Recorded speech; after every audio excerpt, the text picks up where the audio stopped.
Hello and welcome to Study with Sudhir. In this video, we are going to be looking at the Civics chapter of Class 9 ICSE. Of course, this is part of various syllabus of different boards in different classes. Okay, so moti baat hogi directive principles ki is particular video mein. We'll be studying about directive principles and the effort will be to make it extremely simple for you ताकि आपको समझ में आ जाए, and once you have understood, it will be a walk in the park. Okay, and it comes from someone who has reported, who has covered, written on governance related issues for close to 30 years. So constitution, government कैसे चलता है, governance कैसा होता है central level पर, state level पर, इसकी काफी जानकारी है, इसकी काफी समझ है मुझे. So let's get started. Now, you need to first understand what exactly are directive principles. We have studied about fundamental rights and fundamental duties. लेकिन डायरेक्टिव प्रिंसिपल्स इससे थोड़ा सा अलग है, तो उसके बारे में जरा इस चैप्टर में पढ़ेंगे. दे आर बेसिकली, अगर डेफिनेशन की बात करें, ओके, डेफिनेशन बताओ, so it is they are guidelines to be followed by the government in the governance of the country. Okay, तो जिस तरह की का काम सरकार करती है, उस सरकार को गवर्न करने के लिए कुछ नियम, कुछ गाइडलाइंस हैं कि इन बेसिस पर आप सरकार को चलाएंगे. दोस नियम are called, those guidelines rather, they are not a law, their guidelines are called the directive principles. Okay, now the important part is that the directive principles are not the same as laws. Directive principles कानून नहीं है, they are not a substitute for laws in the country, but the government has to take the directive principles into consideration. यानी कि कोई कानून बनाते वक्त, when they are framing a policy or when they are drafting a policy or making a law, they need to keep the directive principles in mind.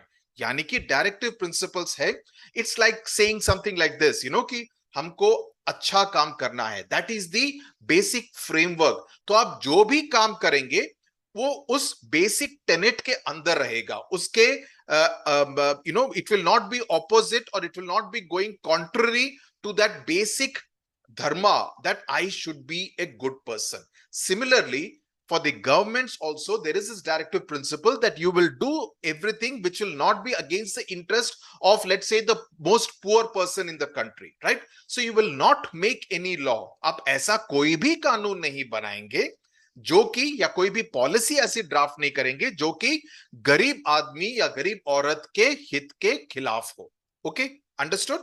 So the government has to take the directive principles into consideration while framing the laws, and the directive principles are there in part 4 of the constitution, जो मैंने blue में लिखा है, part 4 of the constitution under articles 36 to 51. These contain the directive principles. वो 36 का आंकड़ा बोलते हैं ना, तो ऐसे याद रखिएगा, 36 to 51, 36 से लेके 51 तक का डायरेक्टिव प्रिंसिपल का पूरा पोर्शन है कॉन्स्टिट्यूशन ऑफ इंडिया में. ओके, याद रहेगा. Let's continue. Now, what do the directive principle essentially speak about? क्या बात करते हैं? What do they talk about? Okay, अगर आपको समझाना हो अपने किसी दोस्त को, the aim is to provide social justice.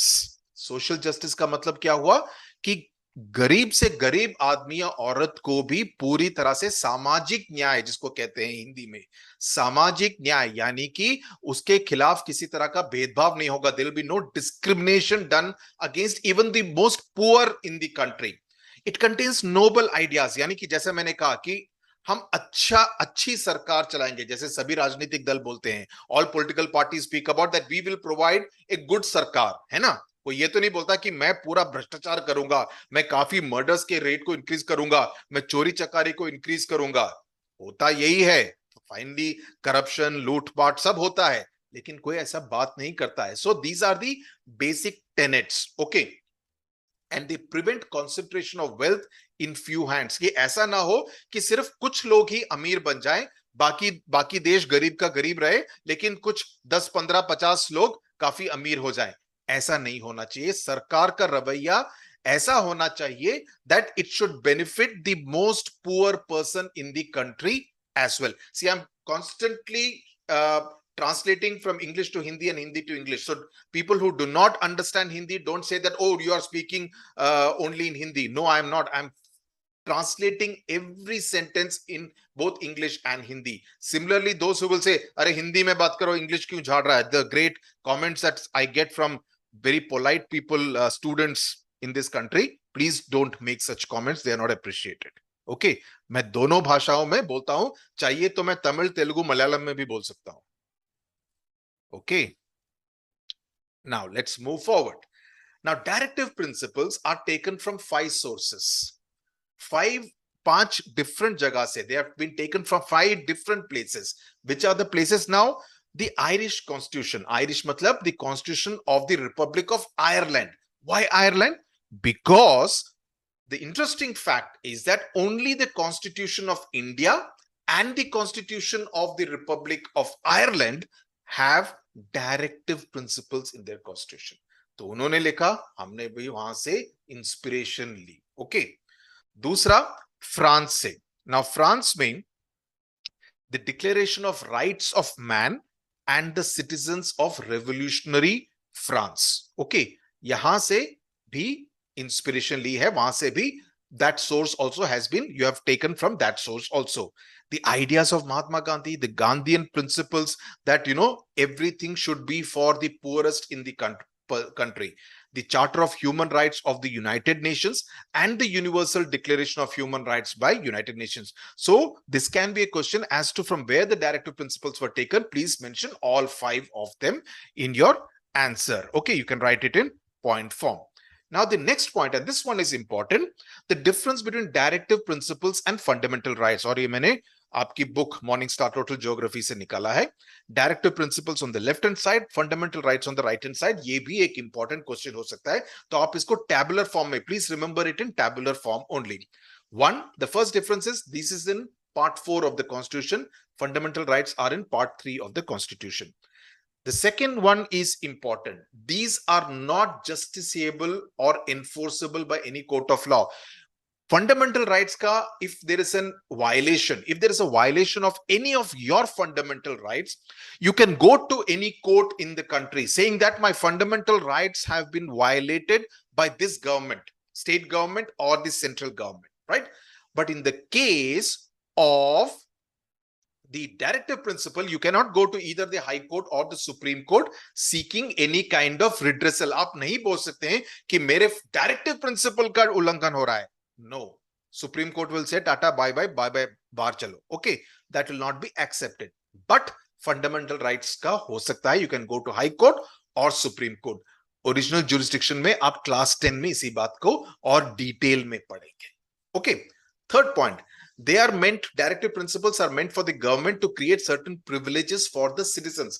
कि सरकार इस बात का ध्यान रखे कि हमारे citizens के लिए ये करना चाहिए, उनकी भलाई के लिए. For their benefit, the government should do something, and that's what the directive principles provide. Directive principles में एक और उदाहरण दूं, are like the दादा दादी and the नाना नानी of your house, who will tell you कि अरे ऐसा करो तो ठीक रहेगा, because they have the experience of age and they want the best for the family members. So they will give you good advice. Okay, रात को 10 बजे के beyond घर से बाहर नहीं रहना, वापस आ जाना, kind of thing. They'll tell you the right things to do in case something untoward happens to you. So they are like the directive principles. समझ में आ गया? Directive, दादा दादी, DD. Okay, याद रखना. They are privileges in existence for the citizens to enjoy. That is as far as your fundamental rights are concerned. The directive principles are directions to the state यानी कि government, to attain certain set objectives. कि उसके नीचे you will do this. Whereas the fundamental rights, and the fourth difference is an important difference. 1, 2, 4 are important. 3 भी important है, but 4 important है. There are a certain kind of restriction on the state, because अगर अधिकार citizen को दिया गया है, तो it is a restriction on the state, है ना? कि अधिकार अभी citizen के पास है, नागरिक के पास है. The fifth one, they are to establish a welfare state. This is to establish a political democracy. ताकि everyone has the right to express their opinion, practice whatever religion I want to practice, right? The last one, their scope is wider as they deal with wide range of subjects, including international peace and security, whereas the fundamental rights scope is limited and they are concerned with the individual's rights. That is more generic about पूरे humanity और पूरे country के बारे में, ये individual की बात हो रही है. तो बड़ा कौन? ये बड़ा. ओके, समझ में आ गया? Let's move forward. What is the importance of, ये डीपी लिखा है, डीपी मतलब आपका डिस्प्ले पिक्चर नहीं है व्हाट्सएप पे, ये दीपिका पादुकोण भी नहीं है. ओके, ये लिखा छोटा में है ताकि आपको समझ में आ जाएगा. Okay, now why are the directive principles important? Now, first one, it's a pledge by the framers. Framers है, farmers नहीं है, उल्टा मत लिख देना. Framers मतलब जिन्होंने कॉन्स्टिट्यूशन को लिखा, that is Dr. B.R. Ambedkar and his team, to the people of India. What does it mean? That it is providing a framework. Framework मतलब हिंदी में बोलते हैं ढांचा. Okay, a framework, political, social, economic, और इस तीनों के बारे में पढ़ेंगे, for a modern and democratic India. Okay, so it is a promise कि हम इस तरह का देश को चलाएंगे, सरकार इस तरह के देश को चलाएगी. Okay, so it's like a promise, a pledge which has been made by those who wrote the constitution, which was adopted in the year, कौन सी ईयर में अडॉप्ट हुआ उसको कमेंट बॉक्स में लिखो. Okay, I hope you know that. 1950. Number 2, guidelines to the government to make laws and policies. It means that it gives the guidelines, जैसे मैंने कहा कि it gives a basic framework to the government, state governments and the central government to make different laws and policies. An element of permanence, that is, it gives an element of permanence का मतलब ये है कि अगर एक सरकार आई, election हार गई, it loses the election, another political party forms the government, but even then there is a continuity in terms of policies, laws, कि ऐसा ना हो कि I make a policy, the next government comes and completely throws it out and makes a new policy completely. Okay, that should not happen. There should be some kind of a permanency to the basics. Welfare state hai, that I want to do this, that dowry, untouchability, these are all abolished by law. तो दूसरी सरकार आके ये बोले कि नहीं, I believe that dowry should be taken by the bridegroom's family and dowry should be given by the bride's family. That should not happen because that goes against the basic dharma of governance, of what is considered to be good for the larger society. समझ में आया? Good. Provide measure to judge government's performance. Now, directive principles, these are the directive principles. I frame a law. It will be tested that it is not violating any of the directive principles. अगर कोई violation नहीं हुआ है, that means I am doing good. My government has framed a good law. My government has framed a good, drafted a good policy. So it is a measure to judge the performance of a government. ये सरकार कितना अच्छा या कितना बुरा काम कर रही है. Okay, understood? To ensure a welfare state with the ideas of justice, liberty, equality, and fraternity. ये तो सब हमारे, they are all there in the preamble to our constitution also, these words. Okay. Now, to educate the people on what to expect from the people in power. Okay, that directive principles, if I as a citizen of the country know that these are the directive principles, I know that any law that shall be made will be in accordance, will not be in violation to these directive principles. It will be in accordance with these directive principles. Okay, I hope it's all clear till now.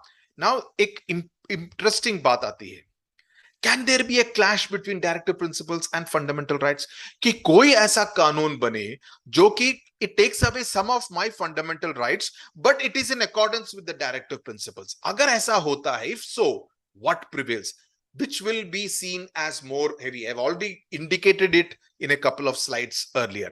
Now, according to the 42nd Amendment Act of 1976, if a law is made to give effect to any of the directive principles, and in the process, it takes away some of the fundamental right. Listen to this carefully. It is to give effect, that is, it is made in accordance with one of the directive principles, lekin in the process, it takes away some of the fundamental rights of a citizen under Article 14, under Article 19, or under Article 31, then the law that will be made will not be seen to be unconstitutional, will be considered to be constitutional. Koi problem nahi hai, it will not be struck down by the Supreme Court. Because in a conflict between fundamental rights and directive principles will be considered have more weight. It will kind of get precedence. Okay, it will prevail. The reason for that is, और ये भी आपसे 1 mark का या 2 mark का question पूछा जा सकता है. It can come as a 1 mark or a 2 mark question. The reason is that the welfare of the people as a whole, under the directive principles, as a whole, is considered more important than the right of an individual. हो सकता है कोई ऐसा कानून बने जिससे की वजह से 10-20 लोगों के बारे में का नुकसान होता हो.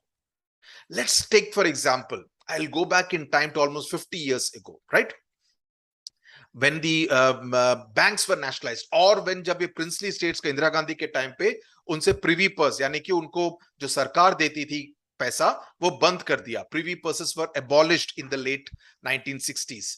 Now the princes of the old Maharajas may feel, अरे ये तो नुकसान हो गया, हमको अच्छा खासा पैसा मिलता था लेकिन इससे नुकसान हो गया. Now a few people are getting affected by that, but all that money is coming where? All that money is coming into the exchequer of India, and that can be used to build roads, to build bridges, to lay railway tracks, build hospitals, build schools, etc., etc. तो भला किसका हुआ? लोगों का भला हुआ. So it is not in violation of the directive principles. It is in fact in accordance with the directive principles. But a few individuals are getting affected. So they can say कि हमारे fundamental right को ये उल्लंघन हो रहा है, right? It was a promise given to us by the country, but they are violating it. But that can be overruled. Okay, हालांकि this amendment came only in 1976, and I've given you an example of 1960s, late 1960s, 69. So, but आपको बात मोटी बात समझ में आ गई. Okay, now next let's come to what is a welfare state. ये term आप जब बड़े होंगे और बड़े होंगे, वोट करेंगे, आपको ये शब्द काफी सुनाई पड़ेगा. वेलफेयर स्टेट है. Ours is a welfare state government. You know, many state governments say that. क्योंकि वे गरीब लोगों को एक तरह से अनएम्प्लॉयमेंट अलाउंस देते हैं, या स्कूल जाने के लिए, जैसे आंध्र प्रदेश में है, if a girl child is being sent to school, there will be an allowance given to the mother of the child to support, so that she does not pull the girl child out of school and send her into some kind of working somewhere. So that doesn't happen. So certain kind of what we in very political terms are called doles or freebies are given, but it's essentially it's a sign of a welfare state where you are there for the welfare of the poorest person in your territory. So the definition of a welfare state is that seeks to ensure maximum happiness of maximum number of people living within its territory. कि मेरे territory में, मेरे राज्य में, मेरे प्रदेश में, मेरे देश में जितने भी लोग हो, उन सभी को खुशी हो. They are all happy and content. That is the definition of a welfare state. Okay. The interesting part is that this term, this phrase, welfare state, is not mentioned in the Constitution of India when it was adopted in the year 1950. But the aims and objectives of a welfare state are clearly what are there in the directive principles. Directive principles में जो बात कही गई है, वही welfare state की बात है. Okay, so the state has a duty to ensure social and economic justice and dignity to an individual. What is dignity to an individual? That मेरा एक self dignity है, self respect है. तो सरकार ऐसा कोई काम नहीं करेगी. The government will not do anything, the state will not do anything that adversely affects my self respect, my dignity as an individual, right?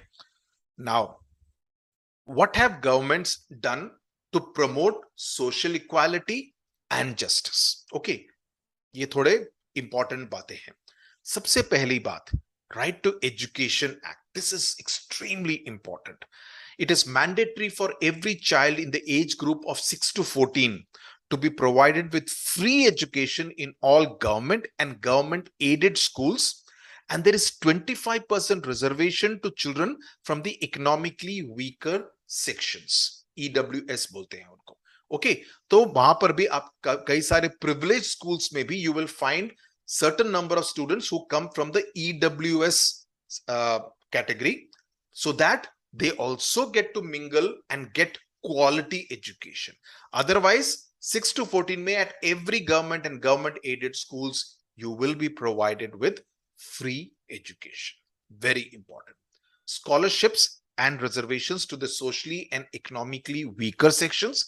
There are also reservations for the SCs, the BCs, the STs, the OBCs in both jobs as well as in educational institutions, right?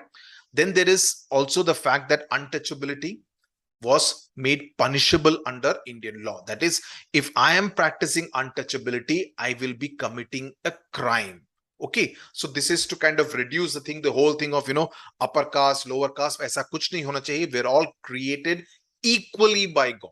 Okay, that is the basic mindset. Now, the next one, how have governments promoted economic welfare? Okay, इसमें काफी सारे points है, जरा ध्यान से सुनिए. पहली बात, the abolishing of zamindari system, जो कि ब्रिटिश के टाइम पे होता था. द लैंडेड पीपल, जो कि एक तरह से उनकी चलती थी गांवों में खास तौर से. Then the right to fair compensation for land rehabilitation. अब ये देखा गया है कि अगर कोई डैम बनता है for example, right, so you need to acquire lot of land, या एयरपोर्ट के लिए you need to acquire lot of land. Now, ऐसा तो नहीं हो सकता ना कि सरकार comes and takes away the land and say कि हाँ अभी ले लिया, ये रखो थोड़े पैसे, that's all. No, it cannot happen. The land price has to be fixed according to the market rate. अगर market rate है कि 1 एकड़ का इतना रुपया मिलेगा, so you will have to pay that much or probably more than that, a little more than that, instead of saying कि मैं इसका सिर्फ 40% ही दूंगा. ऐसा नहीं चलता. Just because मैं सरकार हूं, I cannot ride roughshod over that. So all this comes under the Land Acquisition, Rehabilitation and Resettlement Bill of 2013. Okay, 2013 May, and this was an act which was passed by Parliament, which makes it mandatory that if anyone is acquiring land for an industry, for an airport, for railway, laying railway tracks, or making a railway station, or for any other purpose, right, you need to follow the guidelines laid by this Land Rehabilitation Resettlement Act. अगर dam के लिए किसी पूरे गांव submerge हो जाते हैं तो सबको रीसेटल करना पड़ता है, तो उनको ऑल्टरनेट लैंड कहां दिया जाएगा? All that has to be, so they call it the R&R, Resettlement and Rehabilitation and Relief, RRR. ये RRR राजमौली की पिक्चर नहीं है. ओके, तो रिलीफ, रिहैबिलिटेशन एंड रीसेटलमेंट के under you have to rehabilitate them in a different place. Okay, और इसके चलते काफी सारे डैम्स का, काफी नर्मदा सदा सरोवर को डिले हुआ, पोलावरम डिले हो रहा है, right? So they keep Nagarjun Sagar way back in the 60s also had got delayed because of that. So people people want a particular, they will not admit, they will not agree to, आप उनको जंगल के पास कोई land दे दें, ऐसा नहीं होगा ना. You need to give them land at a place where they can continue with whatever occupation they were doing earlier. It could be farming, it could be any other occupation. Now, the Minimum Wages Act, this is again very important, wherein under the Minimum Wages Act, payment of wages are decided that अगर कोई 8 घंटे की मजदूरी कर रहा है तो उसको एटलीस्ट मिनिमम इतना पैसा जरूर मिलना चाहिए at the end of the day. So this is fixed under the Minimum Wages Act. The Labor Department looks at all these issues. Then there is a Pradhan Mantri Fasal Bima Yojana, 2016 की बात है. It is to protect, this is like an insurance scheme.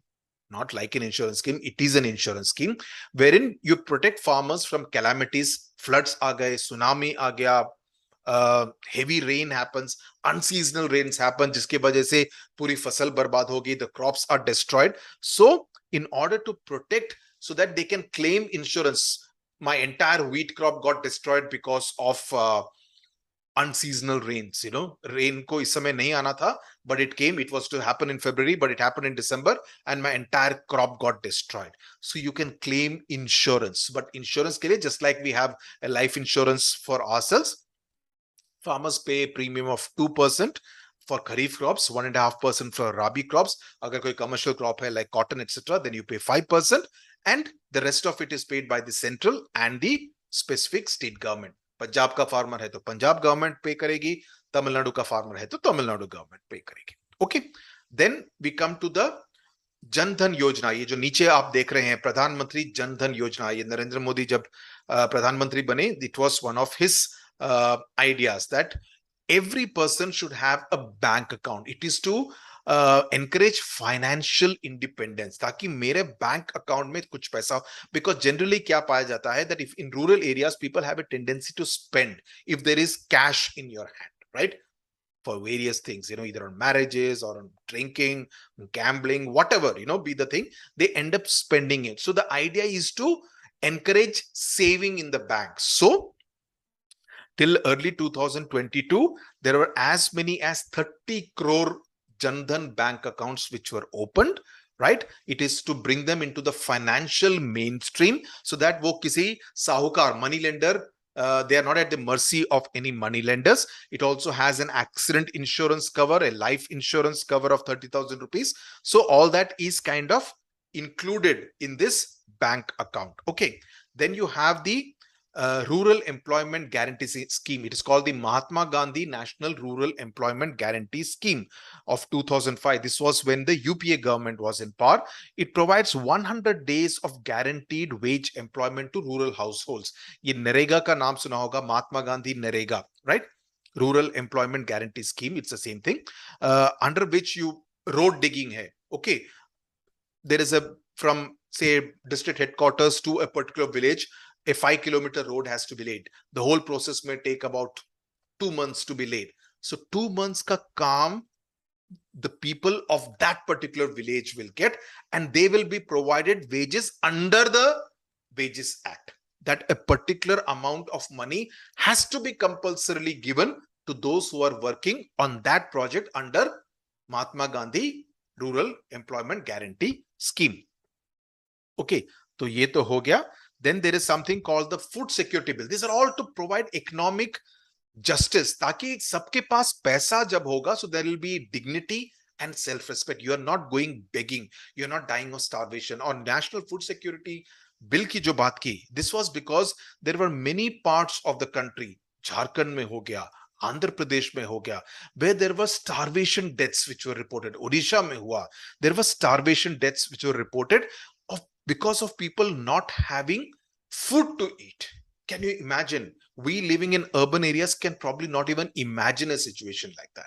But it is a reality in many parts of our country, right? So the idea is to provide adequate quantity of quality food and food grain at affordable prices to people maybe living below the poverty line, so that everyone can live with dignity.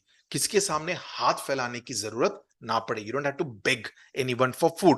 So subsidized food grain is provided to 67% of India's population, 2/3 of India's population, 75% of India's rural and 50% of India's urban. You may think urban kyun? Because there are a lot of urban poor living in the slums of our cities, right? Those who migrate from rural areas in search of livelihood for some employment, working in construction sites, working in different places. So they are also classified as the urban poor. So they also get a ration card and they can also get subsidized food grain, right?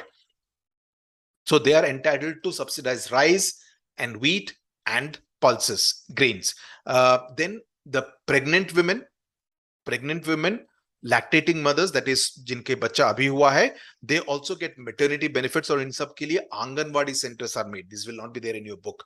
Okay, anganwadi centers are made and they all get 6,000 rupees for 6 months, and they are provided with nutritious food so that the child benefits as a result, especially when the child is newborn. For 6 months, the young mother is supported at these Anganwadi centers. So these are all concepts of a welfare state where the state is taking care of a citizen. Isn't it beautiful? Isn't it extremely beautiful that the state takes care of a young mother? The state takes care of a pregnant woman. The state takes care of the education of a poor child in the back of beyond of the country. The state takes care of a below poverty line person so that the person does not die of starvation. I think these are all very beautiful concepts, and I think we're all lucky to be born in a country where you have there's empathy in the kind of governance, और ये सब directive principles के अंदर आता है, that this is the kind of welfare state India should have. India should not be a land only for the rich people. India should be a land for the poor, so which cares for the poor people, right? Then there are last में 2-3 point. पहला point है पंचायती राज, where the idea is to promote local self government, यानी कि गांव के level पे decisions लिए जाए कि गांव के लिए भला क्या है. टैंक चाहिए तो टैंक के लिए फंड्स मंगाओ और टैंक का कंस्ट्रक्शन करो ताकि उसमें पानी भरा रहे. Even during the summers there is no drought, there is no scarcity of drinking water. Or you want to build a road to that village, you get the funds and you construct. So all these decisions are taken at which level? They will not be taken at the parliament level, right? They will be taken at the panchayat level. There will be a sarpanch who will kind of take care of these kind of issues. Free legal aid, lok adalat ke bare mein aap class 10 mein padhenge, where free legal aid is given for those who cannot afford the very expensive lawyers. Separation of judiciary from the executive, okay, alag alag functions ho, or against racial discrimination. Ye to, I mean, you had South Africa mein jab apartheid wagara hua, blacks or whites ka, India was against that kind of racial discrimination. Any kind of discrimination you should be against, because that goes against the concept of social justice. Untouchability ko ban kiya hai. Similarly, you cannot discriminate against anyone on the basis of caste, color, creed, or religion. Okay, so that brings us to the end of this chapter on directive principles. I hope it's clear to you, right? You can go through the video again in case you have any doubts about any part of directive principles. Okay, thank you very much for watching.